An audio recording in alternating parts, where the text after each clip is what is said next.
Hi all. இன்றைக்கி நம்ம பார்க்க போகிற ரெசிபி சாம்பார் சாதம். அதுக்கு தேவையானது வந்து 1 கப்பு ரைஸ்க்கு 1/2 கப் துவரம்பருப்பு, அதுக்கு 6 glasses ஆஃப் வாட்டர் போட்டு நெய், கொஞ்சம் மஞ்சத்தூள், உப்பு போட்டு விசில் விட்டுறணும். 3 விசில்ஸ். இதுக்கப்புறம் சாம்பார் சாதத்துக்கான பொடி ரெடி பண்ணணும். துவரம்பருப்பு, கடலைப்பருப்பு, லவங்கம், பட்டை, மிளகு, சீரகம், வெந்தயம், தனியா, காஞ்ச மிளகா, இது எல்லாமே நம்ம ட்ரை ரோஸ்ட் பண்ணிக்கணும். வித்தவுட் ஆயில் ட்ரை ரோஸ்ட் பண்ணிவிட்டு ஆற வச்சு நம்ம எடுத்து வச்சுக்கணும். இதோட மெஷர்ஸ் எல்லாமே நம்ம டிஸ்கிரிப்ஷனில் நான் ஷேர் பண்ணுறேன். அந்த வறுத்து வச்சுருந்தோம் இல்லையா, அந்த பொடியை அரைச்சி வச்சாச்சு. ரொம்ப நைஸாக அரைச்சிக்க வேணாம், கொஞ்சம் கொரப்பாக இருந்தால் தான் அதுக்கப்புறம் தேவையான வெஜிடபிள்ஸ், அதுக்கப்புறம் 3 தக்காளி, கொஞ்சம் சின்ன வெங்காயம், அதுக்கப்புறம் நம்ம ஆல்ரெடி விசில் வச்சு எடுத்துருந்தோம் இல்லையா, அரிசி, பருப்பு, கொஞ்சம் உப்பு போட்டு மஞ்சத்தூள், நெய் போட்டு வேக வச்சுருந்தோம் இல்லையா, அதை எடுத்து வச்சுக்கணும். அதை ரொம்ப ஸ்மாஷ் பண்ணிக்க வேண்டாம், ஏன்னா திரும்ப நம்ம ரைஸ் பண்ணும்போது இன்னும் குழஞ்ச மாதிரி ஆகிடும். கொஞ்சம் அப்படியே எடுத்து வச்சுருங்க, லெட் இட் பி. அதுக்கப்புறம் தேவைன்னா உங்களுக்கு நெய் யூஸ் பண்ணிக்கோங்க, இல்லைனா எண்ணெய் யூஸ் பண்ணாலும் ஓகே தான்.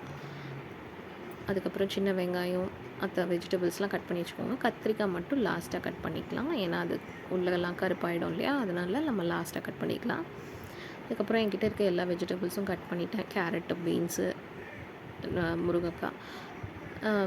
உங்கள்கிட்ட பச்சை பட்டாணி இருந்ததுன்னா நீங்கள் அது கூட போடலாம், இன்னும் நல்லாயிருக்கும். அதுக்கப்புறம் புளி, சின்ன நெல்லிக்காய் சைஸ் இருக்கும் இல்லையா, அந்த சைஸ் அளவுக்கு புளியை வாஷ் பண்ணிவிட்டு எப்போவுமே ஊற வைங்க. ஊற வச்சுட்டு எடுத்து எல்லாம் ரெடி பண்ணி வச்சுட்டா நெக்ஸ்ட் நம்ம வந்து சாம்பார் சாதம் செய்ய ஸ்டார்ட் பண்ணிடலாம். அதுக்கு ஃபஸ்ட்டு அடுப்பை பற்ற வச்சுட்டு கடாயில் எண்ணெய் ஊற்றி, எண்ணெய் காஞ்சதும் நீங்கள் கடுகு, சீரகம், கொஞ்சமாக வெந்தயம், கருவேப்பிலை போட்டு சின்ன வெங்காயம் போட்டு நல்லா சாட்டே பண்ணணும். அது நல்லா வதங்கினதுக்கப்புறமா தான் நீங்கள் பச்சை மிளகா, தக்காளிலாம் ஆட் பண்ணணும். நம்ம எந்தளவுக்கு வெங்காயத்தை வதக்குறோமோ அந்தளவுக்கு டேஸ்ட் வரும். எப்போவுமே எந்த குழம்பா இருந்தாலும் சரி, நீங்கள் அதை ட்ரை பண்ணுங்கள். இதுக்கப்புறம் அது நல்லா வதங்கினதுக்கப்புறம் பச்சை மிளகாய் எல்லாம் போட்டு வதக்கினதுக்கப்புறம் தக்காளி போடணும். தக்காளி சீக்கிரம் வதங்கிறதுக்கு நம்ம கொஞ்சம் உப்பு போட்டு வதக்கிக்கலாம். அது வந்ததும் சீக்கிரம் வெந்துடும். ஆக்சுவலாக நம்ம உப்பு போட்டு வதக்கினோம்னா சீக்கிரம் வெந்துடும். இப்போது நல்லா வெந்துருச்சு. இதுக்கப்புறம் நம்ம ஒரு வெஜிடபிள்ஸாக ஆட் பண்ணலாம். ஃபஸ்ட்டு நம்ம எப்போவுமே கத்திரிக்காய் ஆட் பண்ணக்கூடாது, ஏன்னா அது ரொம்ப குழஞ்சிடும். ஸோ கேரட்டு, பீன்ஸு, பட்டாணி வச்சுருந்திங்கன்னா அதையும் ஆட் பண்ணலாம். அதுக்கப்புறம் தான் முருங்கைக்காய், அதுக்கப்புறமா தான் நம்ம கத்திரிக்காய் ஆட் பண்ணணும்.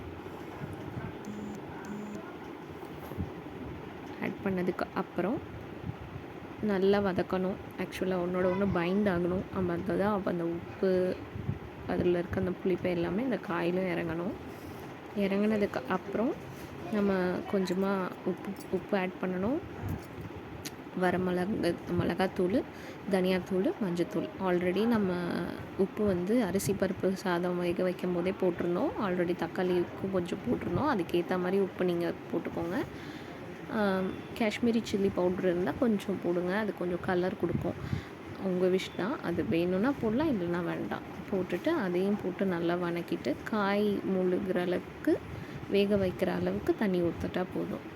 அது தண்ணி ஊற்றதும் நல்லா கொதிக்கணும். கொதித்து நல்லா வேகணும். வெந்ததுக்கப்புறமா நம்ம புளி தண்ணி ஊற்றணும்.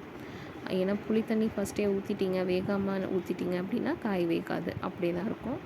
அதுக்கப்புறமா நம்ம காய் வெந்ததுக்கப்புறம் நீங்கள் புளி தண்ணி ஊற்றுனீங்க அப்படின்னா நல்லாயிருக்கும் டேஸ்ட்டு. ஒன்ஸ் அது குளிச்சதுக்கப்புறம் நம்ம அந்த சாதம் வேக வச்சுருந்தது, ஆல்ரெடி சாதம் எடுத்து வச்சுருந்தோம் இல்லையா, அதை கொஞ்சம் கொஞ்சமாக ஆட் பண்ணணும். மொத்தமாக போடாமல் கொஞ்சம் கொஞ்சமாக போட்டு ஆட் பண்ணி அந்த கன்சிஸ்டன்சிக்கு கொண்டு வந்துடணும். இந்த கன்சிஸ்டன்சி உங்களுக்கு ஓகேவாக இருந்தால் இதோடையே இது பண்ணி ஆஃப் பண்ணிக்கலாம். இல்லை வேணும்னா நீங்கள் கொஞ்சம் சுடுதண்ணி இது பண்ணி அதில் கூட நீங்கள் ஆட் பண்ணிக்கலாம். அதுக்கு முன்னாடி நம்ம ஆல்ரெடி கிரைண்ட் பண்ணி வச்சுருந்தோம் இல்லையா அந்த சாம்பார் பொடி, அதை நீங்கள் ஒரு 4லேருந்து 5 ஸ்பூன் நீங்கள் இதில் போட்டு மிக்ஸ் பண்ணணும். மிக்ஸ் பண்ணி நல்லா மிக்ஸ் பண்ணி எல்லாமே கொண்டு வரணும். உங்களுக்கு இந்த கன்சிஸ்டன்சி பத்தலைன்னா நீங்கள் அந்த ஹாட் வாட்டர் சொல்லியிருந்தோம் இல்லையா, அதை பண்ணலாம். எனக்கு கொஞ்சம் இன்னும் கொஞ்சம் கன்சிஸ்டன்சி வேணும், வாட்டரி கன்சிஸ்டன்சியாக. உங்களுக்கு இதுவே ஓகேனா நீங்கள் இந்த கன்சிஸ்டன்சியில் இறக்கிக்கோங்க. ஸோ நான் ஒரு 2 கிளாஸஸ் ஆஃப் வாட்டர் வந்து நான் ஹீட் பண்ணிகிட்ருக்கேன். ஒன்ஸ் நல்லா கொதிச்சதுக்கப்புறம் நம்ம ஆட் பண்ணிக்கலாம். அதுக்கு முன்னாடி நம்ம லாஸ்ட்டாக நம்ம இறக்க போகிறதுக்கு முன்னாடி தான் நம்ம எப்பவுமே பெருங்காயத்தூள், கொஞ்சோண்டு நெய், கருவேப்பிலை, கொத்தமல்லி போட்டு ஒரு கிளறிடணும்.